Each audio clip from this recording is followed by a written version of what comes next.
everyone. My name is Ali and I'm with the State Department's Bureau of Democracy, Human Rights, and Labor.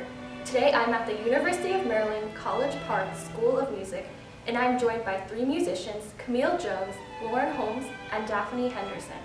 In honor of African American History Month, we will be discussing their work and experiences with promoting the freedom of expression through music. Camille is a violinist.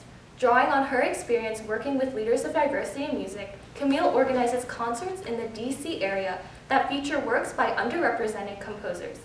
Her concerts incorporate a diverse range of talent, including strings, voice, and dance. Lauren is a violinist who aims to promote representation for minorities in the classical music world. She delivers presentations on diversity in music to inspire young musicians of color throughout the DC area. Daphne is a double bassist and soprano vocalist. She started teaching herself the bass at the age of 12 and has since become a leader in local musical organizations, for example, as a chair of the School of Music's Inclusion, Diversity, Equity, and Access Committee. Through these endeavors, Daphne is an advocate for underserved and minority musicians. Camille, Lauren, and Daphne, thank you for being here today. Thank you for having us. Can you tell us a little bit about yourselves and the work in the African American community? So I'm currently a junior violin performance major here. For me, I really enjoy rediscovering the works from dead composers of color, specifically Black composers, because during their lifetime, they just didn't get enough recognition that they deserved. This past summer, I went to the Bowdoin International Chamber Music Festival, where I got to meet with many people from the University of Michigan who are active members in the Sphinx organization and promoting diversity in classical music.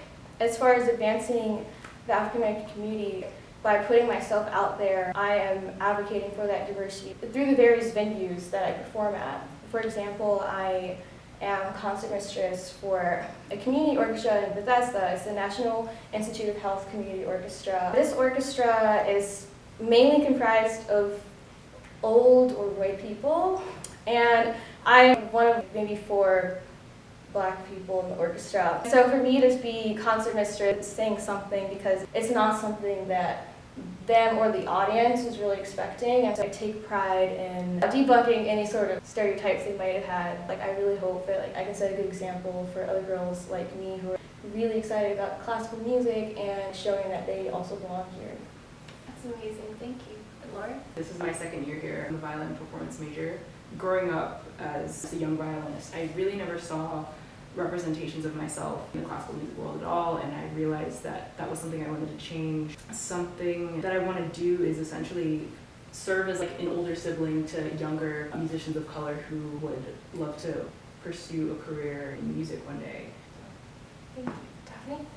Hi, so I'm a junior double bassist and vocalist here at UMD. My contribution to the African American community kind of started when I first started music. Coming from Charles County, Maryland, I was a part of a community that wasn't really well known, and that was the African American community. I went to a predominantly white middle school, I went to a predominantly white high school, and when I first picked up the double bass, it was to where there were so little representation, not only in the schools, but in the county area, in the community of Southern Maryland itself. It was already to the point where I was making accolades and setting precedents for other African Americans and African American women. That had helped me pave the way when I came to Maryland, because I had come here to a predominantly white school. I'm the only double bass African American woman in my section. I'm able to count the number on my fingers, not only in the orchestra that I play in, but in the School of Music in general, of how many African American musicians there are. I need to show that representation matters. I've had people come up to me and tell me that you inspired me to do what I love, not only just music, but pursuing their passion, even in the faces of racial stereotypes, racial profiling, and struggles in general. I plan to create a nonprofit organization that focuses on opportunities and resources for underserved, minority, and low-income students, specifically African American students. So that's the plan. Thank you for sharing your stories. You all are so inspiring. As we know, music has been an integral part of African American history and the African Americans' efforts to advance American democracy. For example, as solace during slavery and hope during the civil rights movement. At a time when African American culture was disrespected and repressed, music transcended any obstacles. How has such music influenced the way you express yourself musically or otherwise, and how has it empowered you? Camille? I feel like music has largely been an outlet for me for most of my life. Whenever I had struggles with family or at school, it was always a very grounding place for me because I knew that I wanted to do it for the rest of my life. It also really bolstered confidence in myself, and I feel like I was really lucky to have that because many kids can start to feel lost, especially transitioning into the real world. Yeah. I come from a very musical family. Like everyone in my immediate family plays an instrument. So from the time I was really, really little, I was hearing music in my house every single day. And it was always a part of my life. Like I grew up in church singing gospel music. I started piano at a very young age. It gave me like a sense of comfort. Once I made the realization that I wanted to do music, it all finally made sense. Daphne? I did not come from a family of musicians, so it was a little more difficult for me to establish what I wanted to do. Coming from a military family, actually, when I first established that I wanted to do music at 12 years old, it was very difficult for me to kind of have that as an outlet because I didn't have a lot of support for it. It got to the point where, you know, it was like, I don't really care what you have to say because I'm going to do what I love.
All of you are part of the Voices Unheard project at the University of Maryland. Could you please describe what the project is and your involvement? How has it informed your activism and affected your perspective on the freedom to express yourself? Yeah, so I curated the Voices Unheard project this past fall, and it was basically a collaboration, mostly chamber works by underrepresented composers, including African American composers. I started this project because I was getting frustrated because, you know, throughout my entire career playing violin, I have not played like a single work by someone who looked like me. So I really wanted to create a space where I could explore more diverse music and share that with many other people. After the concert, a few people came up to me and just said like how like inspiring it was, and like one person was saying how they were like almost moved to tears, and it was just really special for me being able to showcase that this music is valuable and deserves to be learned. Just being a part of this project, it made me realize that there are so many more composers out here who are not dead white men. Seeing that really opened my eyes to the fact that there are so many people who want their voice to be heard through their music. It also made me think about how I can incorporate other underrepresented composers into the repertoire that I practice every day. Daphne? I was also part of the Voices Unheard, and I participated in an octet of singers singing And the Swallow by Caroline Shaw. Now, Caroline Shaw is not an African American, but she's a woman, so having to participate in that really showed me how simple it is and how easy it is to bring together underrepresented and minority composers. And it had me question, why isn't this a standard thing? What can we do to incorporate inclusive and diverse music while still engaging the standard repertoire that we as college musicians are expected to learn? Voices Unheard was kind of the first stepping stone for the School of Music to realize how easy it is to look up minority composers and bring it together into a concert and kind of expand it into possibly larger repertoire.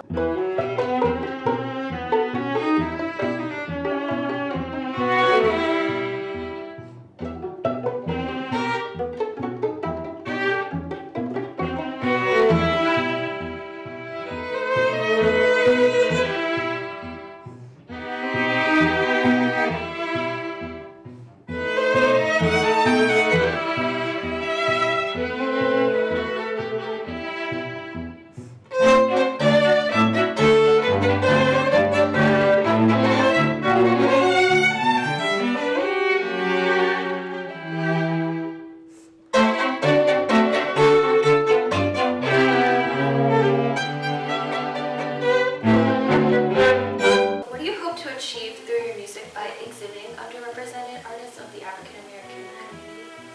I really hope that by advertising and promoting this music, I can inspire the faculty to really consider implementing this repertoire alongside Brahms or Mozart to be more inclusive and diverse. I hope that one day I can go to some type of classical music event and see what is representative of America or even just the rest of the world, and more brown faces on stage, and hear more compositions by people who are underrepresented, and hopefully that essentially just becomes the norm. I hope that I can be a small part of that change. I think one of the biggest steps is kind of establishing what is considered to be standard repertoire. What I define as standard is something that can help someone's technical, fundamental, and musical abilities. With that interpretation, a lot of underrepresented composers have standard repertoire. It just hasn't received a lot of reception or recognition for their specific types of work because it's really just a racial bias game in the music world, especially when they first came out with their compositions compared to Mozart, Brahms, Beethoven. We want it to be an unconscious thing. And I think that's especially important to recognize, especially during Black History Month. Oh, let's just add a Black person to this to make sure that we're really just spotlighting the fact that this is Black History Month. And I want it to be where we're in the dead center of October and we're just like, okay, well, we have Beethoven here, we have Brahms here. Okay, well, Florence Price kind of adds to this general theme. I don't know, her symphony in E flat, we're doing a theme of E flat major or something. You're not thinking, oh, she's a Black woman, let's add her in there. Yeah, she's a Black woman, but that's not the only thing that she should be recognized for. She should be recognized for writing great music. That's kind of the obstacle that the School of Music is facing right now, is having that unconscious decision to incorporate underrepresented minority composers into their work alongside standard repertoire. Well, thank you, Camille, Lauren, and Daphne, for joining us today and sharing your experiences with our audience. Thank you for watching this video. We hope that you enjoyed the discussion of music. To stay updated on the State Department's work promoting democracy, human rights, and labor, please like our Facebook page and follow us on Twitter @StateDRL.